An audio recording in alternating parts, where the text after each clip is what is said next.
Ce qui suit est un séminaire, module 7, donné par Sa Sainteté, R.P. Bhaktiraja Goswami Maharaj, le 1er juin 2013, à la Nouvelle Brajbhumi, Québec, Canada.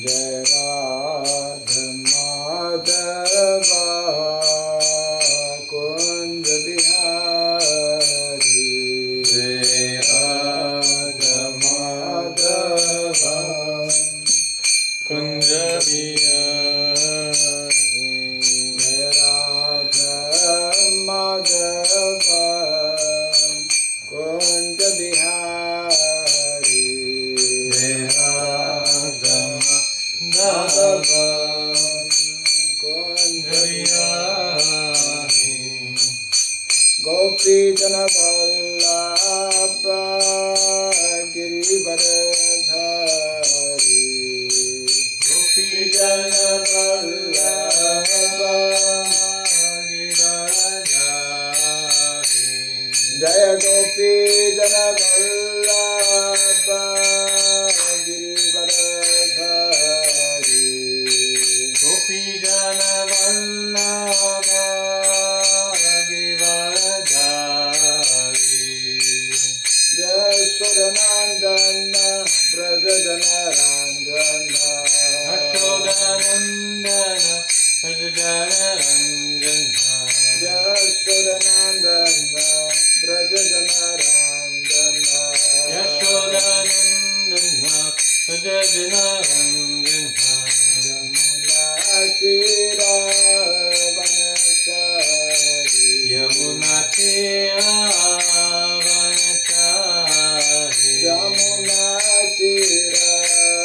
Vanachari Yamuna Tira Vanachari Radha Madhava Kunj Bihari Radha Madhava Kunj Bihari Radha Madhava Kunj Bihari Radha Madhava Kunj Bihari Jai Gopi Jana Vallabha Girivardhari Gopi Jana Vallabha Girivardhari Jai Gopi Jana Vallabha Girivardhari Gopi Jana Vallabha Girivardhari Yashodanandana Braja Janarandana Yashodanandana Braja Janarandana Yashodanandana Braja Janarandana Yashodanandana Braja Janarandana Natira Vanachari Yamuna Tira Vanachari Yamuna Tira Vanachari Yamuna Tira Vanachari Radha Madhava Kunj Bihari Radha Madhava Kunj Bihari Radha Madhava Kunj Bihari Radha Madhava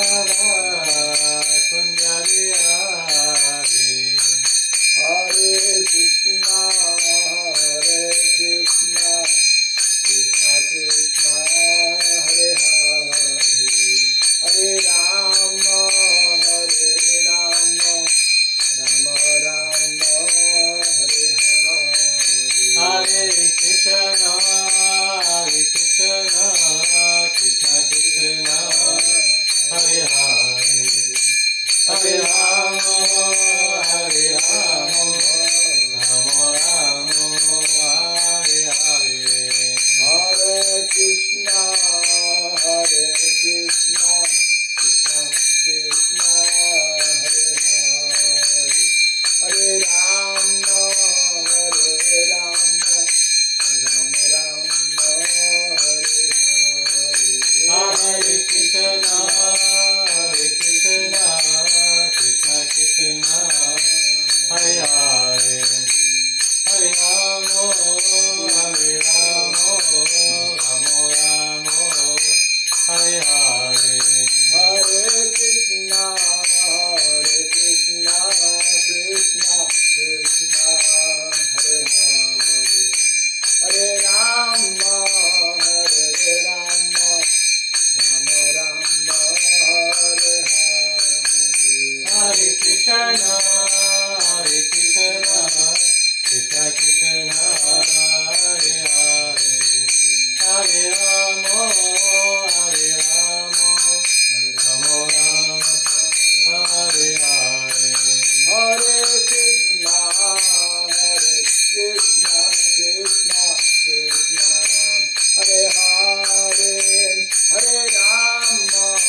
Vishnupada Paramahamsa Parivrajakachapastotra Satta Sri Simad Sadhivendra Sasi Bhaktivedanta Swami Srila Prabhupada Ki Jai.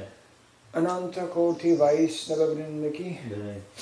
ISKCON BBT Fondateur Acharya Sadhivendra Sasi Bhaktivedanta Swami Srila Prabhupada Ki Jai. Namacharya Srila Haridas Thakur Ki Jai. Samaveta Bhaktivinoda Ki Jai. Harinama Sankirtana Ki Jai. Grantaraj Srimad Bhagavatam Ki Jai. Tiny Thakur Depimanande Tudvaru Devas Assembly Hare Krishna. Tudvaru Devas Hare Assembly Krishna. Tudvaru Devas Hare Assembly Krishna. Tudvar Sri Guru Sri Guranga Tudvar Sri Prabhupada Ki Jai Om Namo Bhagavate Vasudevaya Om Namo Bhagavate Vasudevaya. Om Namo Bhagavate Vasudevaya Om Namo Bhagavate Vasudevaya. Om Namo Bhagavate Vasudevaya Om Namo Bhagavate Vasudevaya. Mukam karoti vasanam pangum langayate girim yat kripa tamaham bande Shri Gurum Dinataranam Yat kripa tamaham bande Shri Gurum Dinataranam.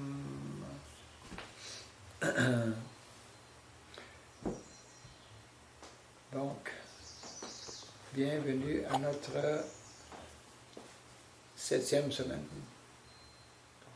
7e module. Aujourd'hui, nous sommes le 1er juin, un nouveau mois qui commence également. Et puis, donc, nous sommes à mi-chemin dans notre cours de Dharma Shastri, il y a 14 semaines. Donc, on est à la 7e. Seulement ici, je crois qu'il y a 5 samedis. Un peu rare, parce que le premier samedi commence le premier. Ouais. Et puis, donc, la semaine dernière, nous avons discuté le thème pour le cours de Varnasrama Dharma était, c'est quoi? Communauté intentionnelle. C'était une bonne rencontre. Nous avions Mahajan Prabhu qui était ici, oui, ainsi que Jayananda. Ou Jayananda est venu le lendemain. Dimanche. Je crois qu'il est dimanche. Donc, communauté intentionnelle, c'est un sujet, je dirais, pour les dévots de Krishna très, très important. C'était pour moi un nouveau terme, intentional community, communauté intentionnelle, c'est-à-dire lorsqu'un groupe de personnes décide de créer une communauté avec un but particulier, avec un but précis.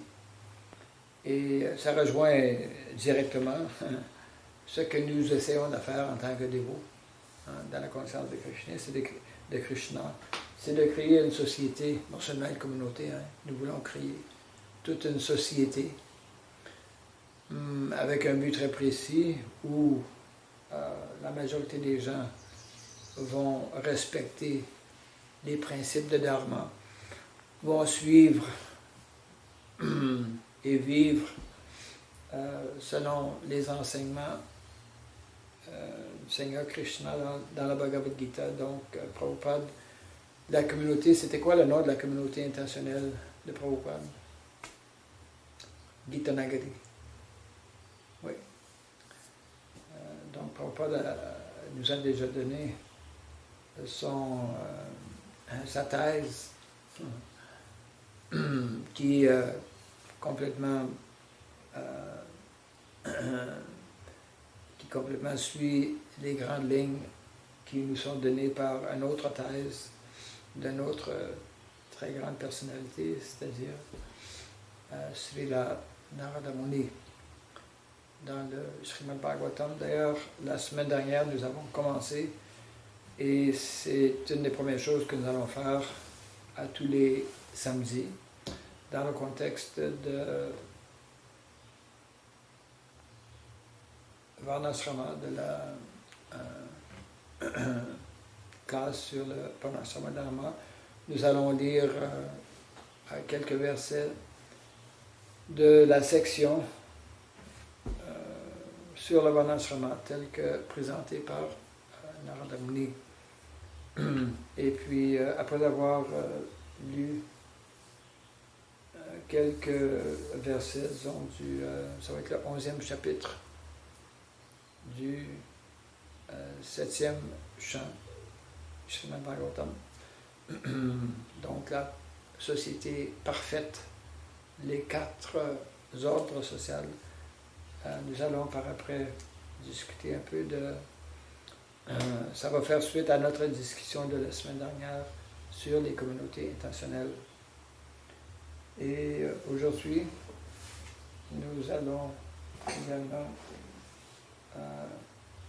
regarder quelques vidéos. Il y a un PowerPoint, justement,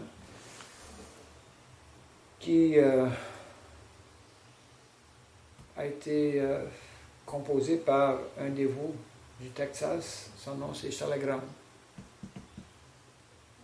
Lui, depuis déjà quelques années, elle travaille avec un groupe de dévots pour essayer d'introduire ces concepts de communauté intentionnelle. Et puis, il se cherche à créer, à établir une communauté au Texas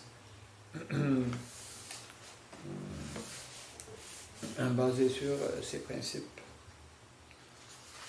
Donc, le 11e chapitre du 7e chant du Srimad Bhagavatam, le titre c'est « Pour une société parfaite de 4 divisions sociales ». Tu as une copie? Oui, alors nous allons... Oh, ok. Oui. C'est le seul que nous avons en français. Hein? Peut-être il est là ici. Je me sens qu'il est là. Bien, tu peux simplement le suivre en anglais, ça va. Okay. Ça va être...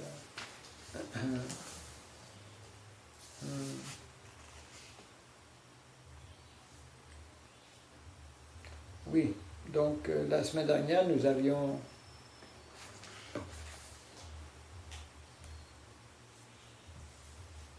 entendu le verset, le 2e verset.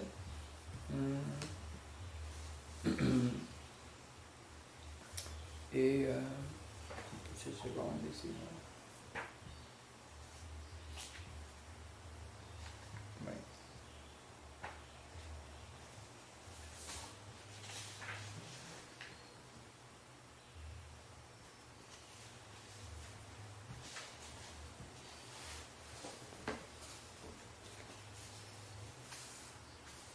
Donc, verset 2, où on parlait justement du Sanatan Dharma.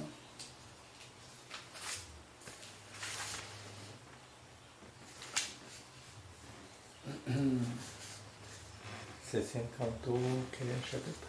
7e chant, chapitre 11. Et aujourd'hui, ça va être le verset 4, étant donné que le verset 3 n'a pas de teneur et portée. Verset, donc, 4.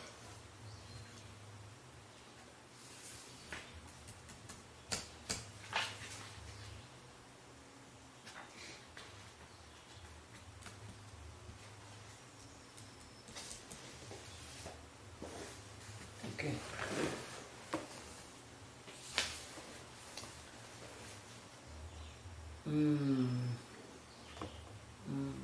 OK. Ok, c'est un verset très important d'ailleurs. Narayana Narayana Para Para Vipra Vipra Dharmam Dhamam Guhyam Guyam Param Param Viduhu Viduhu Karunaha Kaunaha Sadha Sadavaha Sadavaha Shantas Shanta Tvad Tvad Vidha Vida Na Na Tatha Pare Tata Pare Narayana Para Vipra Narayana Para Vipra Dharmam Guhyam Param Viduhu Dhamam Guyam Param Vidu Karuna Sadhava Shantas Karuna Sadava Shantas Tvad Vidha Na Tatha Pare Tvadvidana Tata Pare Narayana Para Vipra Narayana Para Vipra Dharmam Guhyam Param Viduhu Dhamam Guyam Param Vidu Viduhu Viduhu Karuna Sadhava Shantas Karuna Sadava Shantas Tvad Vidha Na Tatha Pare Tvadvinadana Tata Pare Tvad Vidha Na Tatha Pare Tvadvidana Tata Pare Narayana Para Vipra Narayana Para Vipra Dharmam Guhyam Param Viduhu Dhamam Guyam Param Viduhu Karuna Sadhava Shantas Karuna Sadava Shantas Tvad Vidhana Tatha Pare Tvadvidana Tata Pare Narayana Paraha Narayana Paraha ceux qui font toujours preuve de dévotion envers Dieu, la personne suprême. Narayana. Those are Ah, ok. Donc, je vais lire que quelques mots pour que ce soit plus facile, pour que tu puisses répéter. okay. Ok. Ceux qui font toujours preuve Ceux qui font toujours preuve de dévotion envers Dieu, de dévotion envers Dieu, la personne suprême. la personne suprême. Narayana. Narayana. Vipraha, Vipraha, le meilleur des brahmanas. le meilleur des brahmanas. Dharmam, Dharmam, principe religieux. principe religieux. Guhyam, Guyam, le plus secret. le plus secret. Param, Param, suprême. suprême. Viduhu, Viduhu, connaissent. connaissent. Karunaha, Karunaha, de telles personnes de telles personnes sont très miséricordieuses sont très miséricordieuses parce que ce sont des bhaktas. parce que ce sont des bhaktas. Sadhavaha, Sadavaha, dont le comportement dont le comportement est très louable. est très louable. Shantaha, Shantaha, paisible. paisible. Tvatvedaha, Tvadvidaha, comme ta grâce. comme ta grâce. Na, Na, non. non. Tatha, Tata, ainsi. ainsi. Apparaît Apparaît d'autres, d'autres, suivant des voies autres suivant les voies autres que celles du service de dévotion. que celles du service de dévotion. Traduction étonnante rapportée par sa divine grâce à ses Bhaktivedanta Swami Srila Prabhupada qui. Donc, cependant, avant de lire la traduction du verset 4, nous allons lire le verset 3. Bhavan Prajapate Sakshad Atmaja Paramestitaha Atmaja Paramestinaha Sutanam Samato Brahmams Tapo Yoga Samadhi Bihi. Traduction. Ô toi le meilleur des brahmanas. Donc c'est qui parle? Yudhishthira Maharaj. Il parle avec qui? Avec Prahlad Maharaj. Non. avec Narada Muni. Oui? Oui. Oui, oui, c'est bien ça.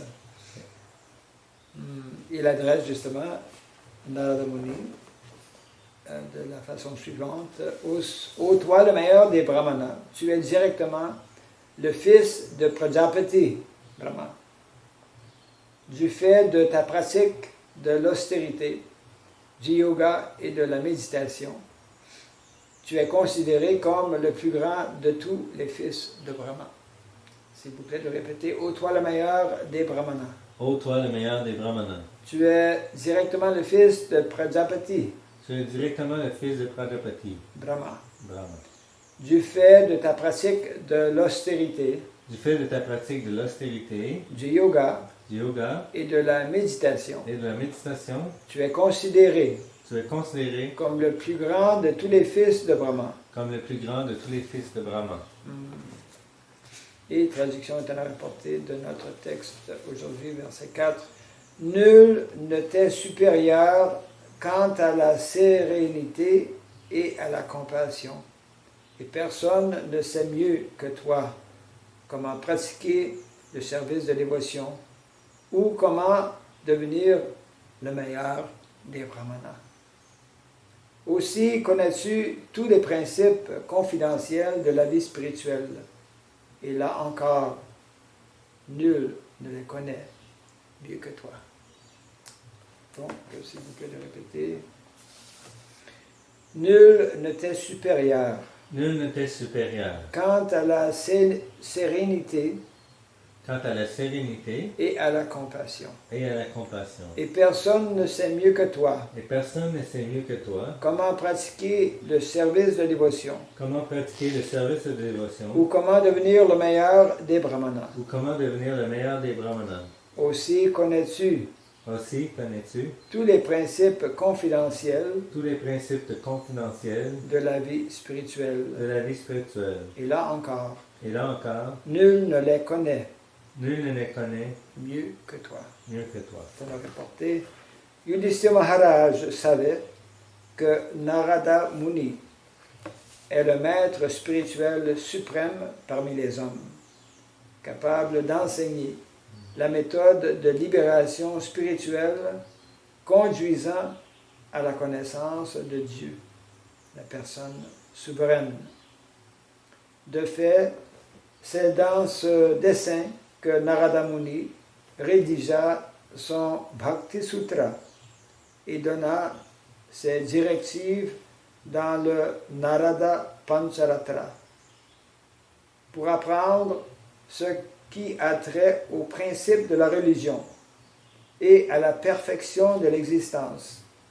Il faut être instruit par un représentant de la filiation spirituelle de Narada Muni. Notre mouvement pour la conscience de Krishna descend en ligne directe de la Brahma Sampradaya. Narada Muni reçut les enseignements de Brahma et les transmit à son tour à Vyasadeva. Vyasadeva les communiqua à son fils Shukadeva Goswami, qui énonça le Srimad Bhagavatam. Le mouvement pour la conscience de Krishna se fonde sur le Srimad Bhagavatam et la Bhagavad Gita. Comme le Srimad Bhagavatam a été énoncé par Shukadeva Goswami et la Bhagavad Gita par Krishna, il n'y a aucune différence entre les deux. Si nous nous en tenons rigoureusement aux principes énoncés par la filiation spirituelle, nous sommes certains de progresser sur la voie juste de la libération spirituelle ou de la pratique éternelle du service de dévotion. Fin de la rapportée. Donc, c'est Yudhishthira Maharaj après avoir demandé à Narada Muni de parler, c'était le verset 2, le deuxième verset, le premier verset que nous avons lu. Il voulait entendre des lèvres de Narada Muni en ce qui a trait au principe de la religion, permettant à l'homme d'atteindre le but ultime de l'existence, c'est-à-dire le service de dévotion. Également, il voulait entendre parler des devoirs généraux des différents groupes d'hommes et de l'institution du Varnashrama Dharma, visant à la fois le progrès social et spirituel de la société. Donc, dans notre verset aujourd'hui, il adresse en de très bons termes Narada Muni en l'adressant comme Narayana Paravipra, ceux qui font toujours preuve de dévotion envers Dieu. Et Vipra, c'est le meilleur des brahmanas. Et puis Karuna, ce sont les qualités qui sont décrites ici. Karuna, plein de miséricorde. Sadhava, plein de comportement, qui est très louable. Et Shanta, personne qui est très paisible. Donc, nous l'avons déjà expliqué la dernière fois, non seulement, comme c'est décrit ici, par Yudhishthira Maharaj, non seulement Narada Muni est la personne la plus connaissante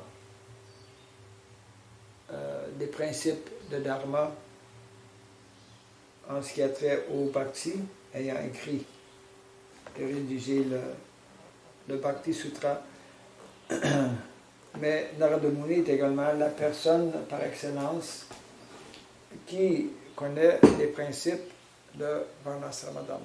Donc il connaît à la fois les principes de Bhagavat Dharma et les principes de Varnashrama Dharma.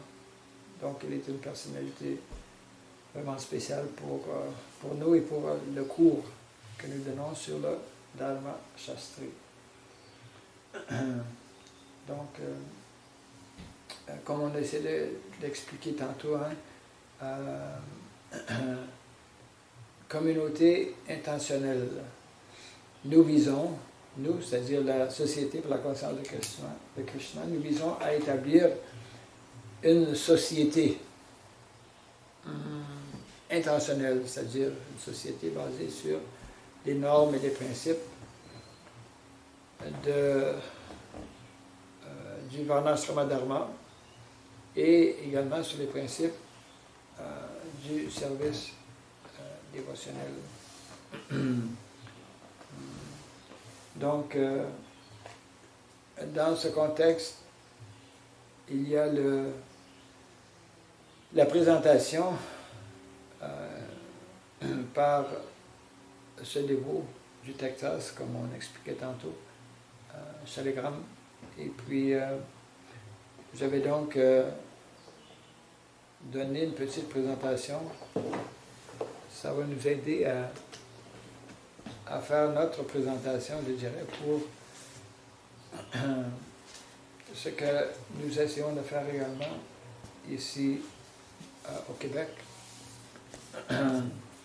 en établissant une coopérative. Coopérative, quelle sorte de coopérative? Pardon? Solidarité. De solidarité, c'est ça. Il y a différentes sortes de coopératives et la coopérative de solidarité, ça rejoint beaucoup Sankirtan. Sankirtan, le terme Sankirtan signifie congrégation. Congregational chanting, le chant en groupe, le chant en congrégation. Et donc, lorsqu'on parle de congrégation, naturellement, on parle de solidarité entre les membres de cette congrégation. Donc, il y a des principes de base, et d'ailleurs, non seulement nous continuons cette discussion aujourd'hui, disons, de communauté intentionnelle,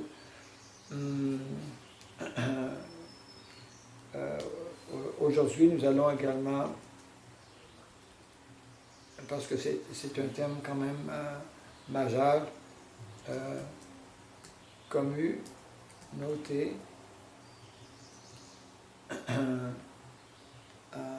de solidarité.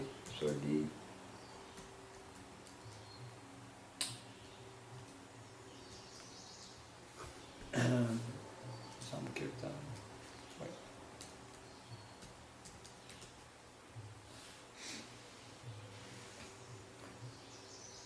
Donc, nous allons commencer notre PowerPoint ici. Là.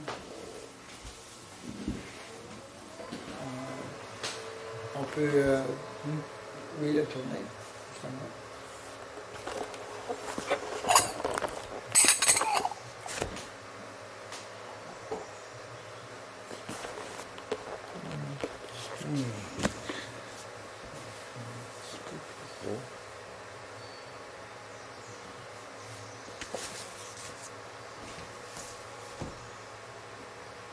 Le développement économique dans un éco-village éducationnel.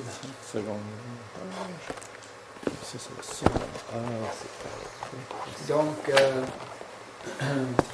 c'est le titre qui a été donné par Shalagram pour vous.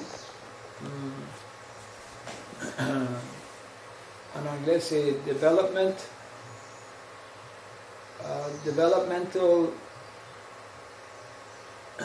Economy in an Educational Eco-Village. Donc, en autre mot, comment établir le modèle védique. Le modèle védique, c'est justement de village. La meilleure solidarité, la plus grande solidarité, on peut la retrouver surtout dans un village où les gens vivent en communauté et il y a un grand niveau d'échange entre les membres de cette communauté parce qu'ils vivent dans un milieu très localisé et en général les gens peuvent marcher d'une résidence à une autre résidence. Ils, à tous les jours, vont voir leurs voisins. Ils vont travailler localement, ils vont travailler avec les autres membres de cette communauté, ils vont vivre une expérience communautaire quotidienne. D'ailleurs, c'est pour ça que le village est en général beaucoup plus personnel, favorise un plus grand échange, une plus grande interaction entre les membres de cette communauté. Et d'ailleurs, make Vrindavan villages, établir des villages tels Vrindavan. C'est ce que Prabhupada voulait. Ça fait partie directement, disons, de la 4e phase ou de la 4e étape ou de la 4e vague du mouvement pour la conscience de Krishna. Et naturellement, il y a l'aspect économique, une des 4 sciences védiques dont on parlait. L'aspect économique est d'importance majeure. L'aspect éducationnel également est d'importance majeure. Donc, ce qui est important également, c'est que nous visons à l'autosuffisance et à un développement durable. Self-sufficiency et sustainability, ces deux termes. Donc, c'est une présentation d'à peu près, il y a 20, comment on dit ça? Des slides. Je sais pas. Il y a 20 présentations. OK. Quel est le développement nécessaire? Ça, c'est une vision globale du sujet, c'est-à-dire il y a 5 choses qu'on doit considérer. Une des choses importantes, c'est d'acheter une terre ou une propriété pour justement avoir une communauté. Donc, un village, en général, c'est un ensemble de propriétés qui sont soit privées, semi-privées, ou qui appartiennent au village comme tel. Donc, il y a différents modèles, et justement, nous allons regarder un de ces modèles ici. Après avoir acheté une terre ou une propriété, il faut développer l'infrastructure. Par exemple, dans le contexte védique, dans le centre du village, il va y avoir un temple. Parce que le focus pour tous les membres de la communauté sera le service envers Krishna. Donc, Prabhupada parlait d'établir les mourtis de Partha Sarati à Gita Nagari. Parce que dans le Bhagavad Gita, c'est Krishna qui parle, qui est Partha Sarati. Il est le conducteur du chariot de Partha, c'est-à-dire d'Arjuna. Donc l'infrastructure, également dans le contexte védique, le centre du village, c'est le temple. Les gens qui demeurent autour du temple, ce sont les brahmanas. Parce qu'à tous les jours, ils doivent servir le Seigneur, ils doivent s'engager dans différentes activités en relation avec l'adoration des murtis, le maintien du temple, etc. Et également, proche du temple, ce sont les kshatriyas, pour administrer la communauté, le village, et puis pour fin de protection également du temple. Par après, il va y avoir les vaishyas, et les plus éloignés seront les shudras. Les vaishyas et les shudras en plus grand nombre seront un peu plus éloignés parce qu'ils vont être occupés, la majorité, à faire l'agriculture et d'autres activités, différents métiers qui font partie d'une communauté rurale. Donc l'infrastructure, ça veut dire également déterminer différentes sections. Il y a la section résidentielle, section pour l'agriculture, et de cette façon, différentes sections. Et tout ça basé sur les principes qu'on appelle Vastu, les principes de Vastu, selon le Vastu Shastra. Troisième chose, construction d'habitats résidentiels pour que les gens, les familles puissent y habiter. Et c'est intéressant, hein, on nous explique que c'est le roi qui, avec quelques ministres qualifiés, très qualifiés, ils vont, s'il y a besoin d'établir un autre village. Parce qu'en général, un roi va avoir son royaume et il doit bien planifier comment établir des villages à travers son royaume. Et un village, normalement, va avoir un maximum de familles. Tout est... Il y a des directives à savoir combien de gens peuvent demeurer dans un village. Il y a différents... et ça selon différents facteurs. Donc, par exemple, le roi, avec ses ministres, ils vont visiter un endroit, ils vont déterminer les qualités de la terre pour production de nourriture, s'il y a de la forêt près également, parce que les forêts sont très importantes, s'il y a suffisamment de sources d'eau, s'il y a possibilité de protéger assez facilement un tel village, différents facteurs de cette façon seront pris en considération. Et quatrième chose, après avoir choisi l'endroit, établi à quel endroit seront les habitats pour résidence, et puis par après les habitats pour communautaires. Par exemple, ce qu'on appelle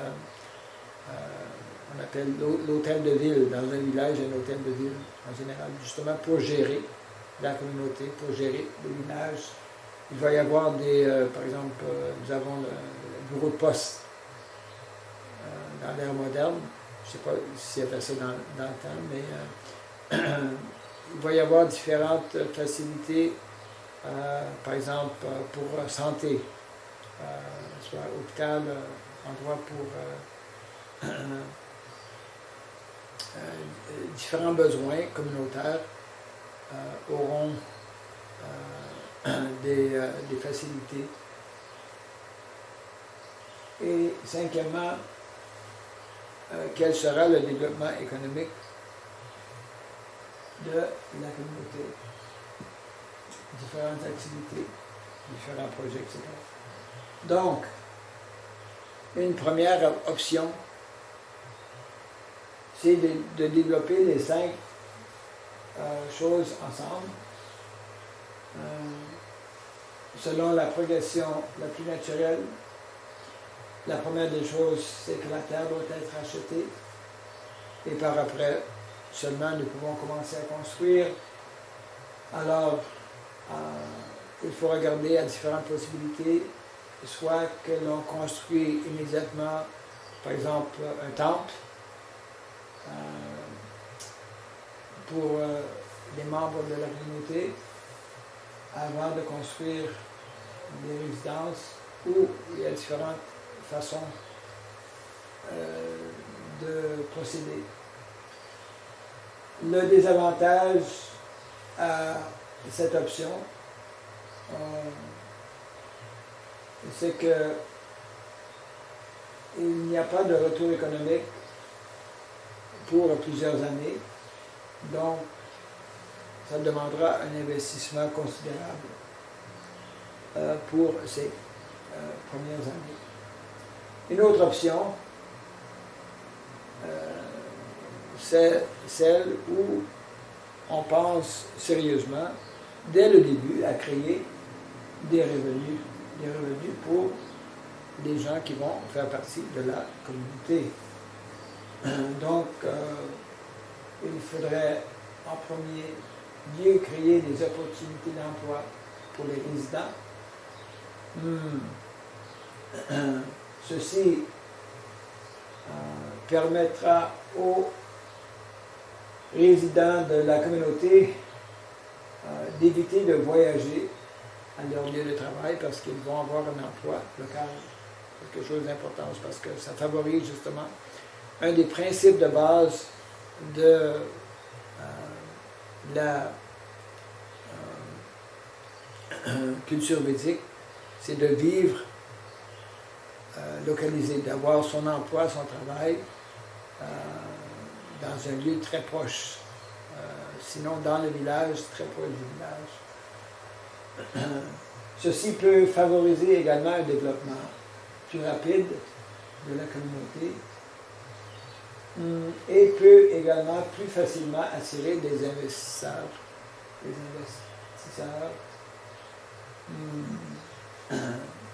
Le désavantage souligné par Soleil Rampougou, cependant, c'est que ça peut changer le modèle de la communauté. Donc, quel est ou quel serait un modèle communautaire idéal? Bien, pour nous, en tant que dévots, simple living, high thinking. Donc, une vie simple avec des pensées nobles.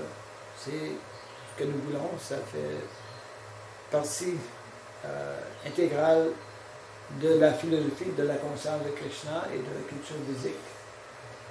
Donc, pour s'y rendre, nous, naturellement, nous avons besoin d'argent et nous devons utiliser des modèles pratiques sans perdre l'objectif d'établir des communautés qui vont respecter et garder toujours en vue l'objectif d'une vie simple et de pensée noble. Donc, les économies communautaires doivent être basées sur nos principes essentiels et donc nous devons avoir des pratiques économiques qui vont être également simples et pratiques.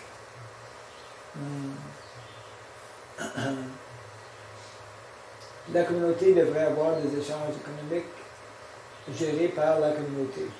Ça, c'est important également pour réaliser l'aspect, disons, d'autosuffisance et de développement durable.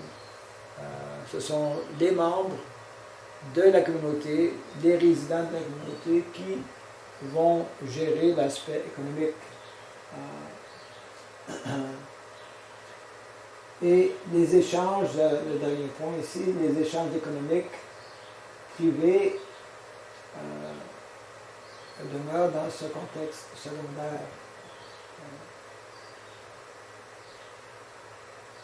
Quelle sorte d'activité économique? Ce sont quelques exemples ici. Industrie artisanale communautaire. L'artisanat joue un rôle très important dans un village, naturellement,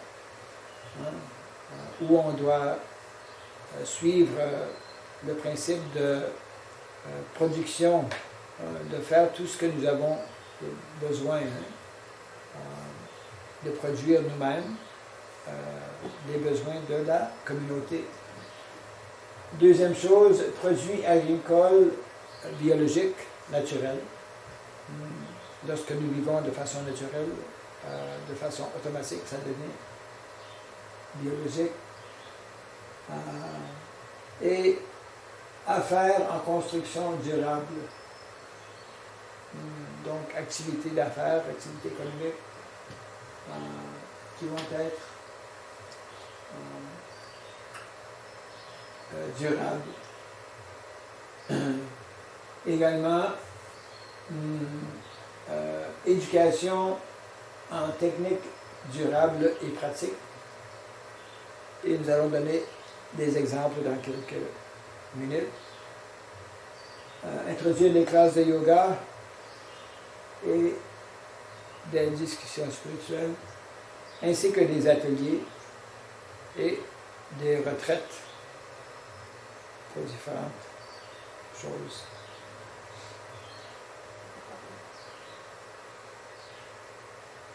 Nous devons également regarder le coût d'affaires Suivant nos principes, les coûts doivent être considérés dès le début, naturellement. Donc, pour ce qui a trait aux industries artisanales, ça demande de la propriété, certains habitats de résidence, de l'équipement et des matériaux de base. La même chose pour l'agriculture et la même chose pour l'éducation également. Donc, ce qui veut dire qu'au début, il doit y avoir un certain investissement qui seront naturellement plus critiques au début. Nous devons regarder au facteur temps, le temps requis et le coût des travaux. Pour les industries artisanales, c'est un travail qui est quand même très intensif. De même pour l'agriculture également. Cependant, pour des activités éducationnelles, nous pouvons avoir des étudiants, plusieurs étudiants qui vont prendre différents cours et donc, ça, entre les trois, l'aspect éducationnel semble d'être d'intérêt particulier. Et regardons un peu à la provision, à la demande, l'aspect de provision, demande et de concurrence ou compétition. Industrie artisanale, surtout lorsqu'on parle de produits faits à la main, c'est une provision minime, d'une demande minime et de compétition minime également. Donc, ce qui veut dire que c'est moins de priorité. L'agriculture, c'est une provision plus élevée, une demande plus élevée et une concurrence plus élevée. Donc, c'est quand même un aspect qui est important, mais qui va demander beaucoup, disons, d'activité et qui va demander une certaine intensité de la part. Pour ce qui a trait à l'éducation, on doit lui donner plus d'attention et voir, selon lui, l'aspect éducationnel est d'intérêt particulier. Les facilités éducationnelles, ce sont quelques exemples.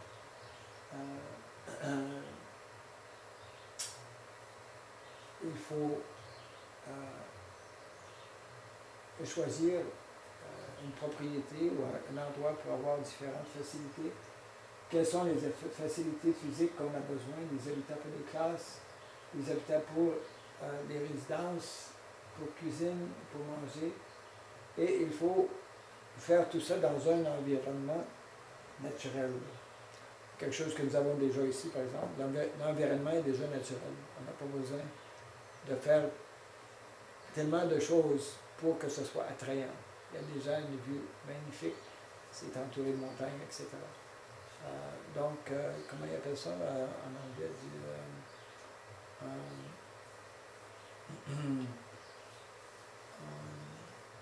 Lorsqu'on fait différentes choses pour améliorer la vue, il y a un terme qui ne me vient pas à l'esprit. Donc, naturellement, tout ceci va demander un grand investissement capital. Autre nécessité, il faut des enseignants, des personnes qui vont avoir connaissance de différents sujets, ainsi que des matériaux pour les cours. Et pour ça, il va y avoir besoin de certaines facilités spéciales selon différents cours. Et selon le nombre de participants, nous allons avoir besoin d'un plus grand nombre d'enseignants et un plus grand nombre de personnes pour cuisiner, pour être à la réception pour nettoyer, etc. Donc, la proposition telle que donnée par Saint-Grand Poubou, c'est, ils se préparent d'ailleurs d'acheter une propriété, ils sont en recherche d'une propriété. Ils veulent naturellement, sur cette propriété, créer un environnement qui sera idéal avec des jardins, des étangs, etc. Ils vont choisir comment et à quel endroit construire le premier habitat et d'autres habitats pour ceux qui vont demeurer, et faire une liste de choses, d'équipements nécessaires et de personnel de support. Ce que l'on ne veut pas dans une communauté, c'est une expérience publique typique, c'est-à-dire avec des gros bâtiments, des palais, des congrès ou d'hôtels, des chambres d'hôtel stériles où il y a peu d'interaction entre les participants, et où, pour ce qui est de palais, des congrès durant le soir, ce n'est qu'utilisé que durant le jour, alors c'est vide le soir. Et si on fait quelque chose qui ressemble à un hôtel, les gens demeurent seulement durant le soir, et le jour c'est vide, donc c'est pas l'idéal que l'on aimerait avoir dans une communauté. Ce que l'on veut, c'est des habitats intégrés pour l'expérience et l'interaction personnelle, comme une retraite. Nous voulons également une interaction entre les enseignants, les autres personnels et participants, non seulement dans les classes, mais à l'extérieur des classes également. Et nous voulons donner aux gens une expérience de style de vie sur le terrain, en apprenant, en faisant. Détail pour habitat, ayant grande chambre centrale pour demeure, cuisine, manger, classe, etc. Petite pièce étant attenante, des lits superposés qui se plient, 3-4 chambres par habitat, et où des gens peuvent louer soit un habitat complet pour un groupe, ou une chambre, ou un lit superposé pour un individu. Et le processus est évolutif, c'est-à-dire selon le besoin, nous pouvons ajouter d'autres habitats. Le tout, c'est pour donner une expérience publique qui permettra une plus grande interaction entre les gens, entre les résidents, entre les gens qui vont visiter et participer aux activités. Le but, c'est d'apprendre ensemble des choses de valeur, et le but, c'est de faire, pas simplement dans des classes, mais également à l'extérieur des classes, donc c'est-à-dire participation en groupe, le matin des classes de yoga, des ateliers en groupe, des classes de cuisine, des ateliers de jardin, dîner, recréation en groupe, etc. Donc c'est une chance de faire l'expérience et de développer ensemble une communauté. D'autres petits détails, nous pouvons tous apprendre. Quoi pouvons-nous apprendre? Des méthodes de construction naturelle, récolte d'eau et d'eau de pluie, installation de panneaux solaires, jardinage, cuisine végétarienne, conservation de ressources, décision en groupe, apiculture, que l'on fait déjà ici, à la nouvelle Vrajabhumi, élevage d'animaux, en particulier les vaches, et de développer une économie locale. Nous devons apprendre toutes ces choses de toute façon, donc pourquoi ne pas les enseigner également? Donc c'est un aspect assez intéressant, je dirais, que ce groupe de dévots au Texas, ils veulent développer une communauté où ils vont donner au début l'aspect éducationnel pour enseigner une foule de choses aux gens, et qu'ils vont s'enseigner eux-mêmes en le faisant eux-mêmes. D'autres avantages pour créer des facilités pour vivre pour ceux qui feront la construction. Par après, les habitats seront plus tard résidences personnelles. pour ceux qui vont faire partie de la communauté. Les habitants peuvent être payés en partie par les membres de soutien. Ils ont un plan particulier pour ça sur leur site et les habitants, quelques habitants pourraient être utilisés par les woofers. Tu connais les woofers? C'est un groupe de jeunes en général qui voyagent un peu à travers le monde et puis qui vont venir demeurer dans un projet comme le nôtre et vont faire partie de la communauté, soit pour quelques jours, quelques semaines, quelques mois même, et qui vont à tous les jours accepter de travailler pour au moins un minimum de 4 heures et 5 heures. Et en retour, ils vont être nourris. C'est très populaire et il y a beaucoup de communautés qui ont cette facilité. Et donc, à partir d'ici, qu'est-ce qu'on fait? Bien, c'est une idée parmi plusieurs idées qui vont de discuter. Le besoin, justement, d'échanger, de discuter un modèle de communauté qui serait idéal pour qu'on puisse, en échangeant, établir une meilleure compréhension de ce que l'on veut. Encourager la discussion de cette proposition et de d'autres propositions également, pour en arriver à créer un modèle de communauté qui serait viable, quelque chose de très, très urgent, de très critique. Donc, discussion à continuer, achat de propriété, ça demande une recherche. Il y a une foule de choses à connaître, à savoir à quel endroit choisir une propriété, quelles choses on doit regarder, est-ce que c'est trop en montagne ou passer en montagne, etc. Est-ce qu'il y a une forêt qui est tout proche? Comment développer notre infrastructure selon justement le terrain, la propriété que nous allons acheter et quels habitats résidentiels nous devons avoir selon la grandeur de notre propriété, selon le nombre de familles que nous voulons avoir et quels seront les habitats communautaires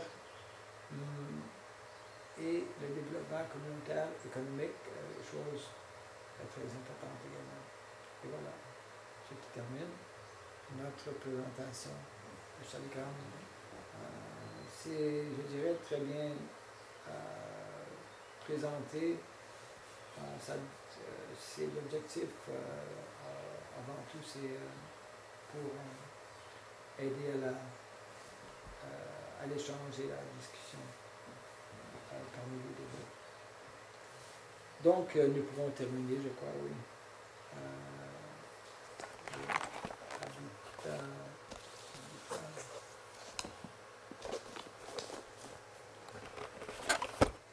Donc, c'est terminé, hein? Tu l'as fini? Ah, on ferme le... Ah, ok. Ah, tu n'as pas besoin de la chose, hein? Pour ça. Non, je suis vers vous, je n'ai pas besoin. Oui. Je fais ça. Donc,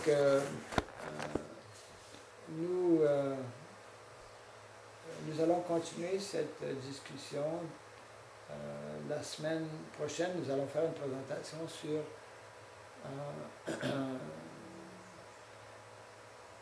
l'idée de coopérative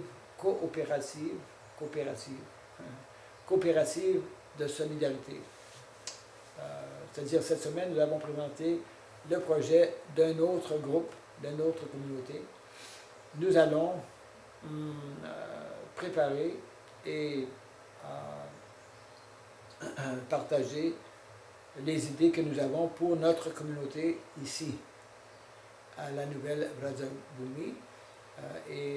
D'ailleurs, ça va nous aider à voir de plus près, de plus clairement également, ce que nous avons mis sur papier pour créer, et nous avons des normes ici au Québec, pour créer une communauté, ou en fait une coopérative, on appelle de solidarité, qui va permettre également de joindre à ça une communauté de travailleurs qui va justement répondre à notre besoin économique. Et tout cela, nous allons apporter dans cette discussion des principes de base védiques, des principes de base qui vont nous aider, qui vont favoriser, je dirais, disons, de garder toujours la vision de principes de base qui vont favoriser à la fois l'aspect matériel, le développement matériel d'une communauté et le développement également, je dirais, spirituel. Donc ça va toucher vraiment aux deux niveaux, disons, de Varna et d'Ashrama. Varna qui traite des occupations matérielles et Ashrama qui traite surtout, disons, de l'aspect spirituel et transcendantal. Donc, nous terminons pour l'instant et nous allons voir des vidéos qu'on n'a pas besoin d'enregistrer, on peut les voir séparément. Jai Sri Prabhupada. Jai. Jai.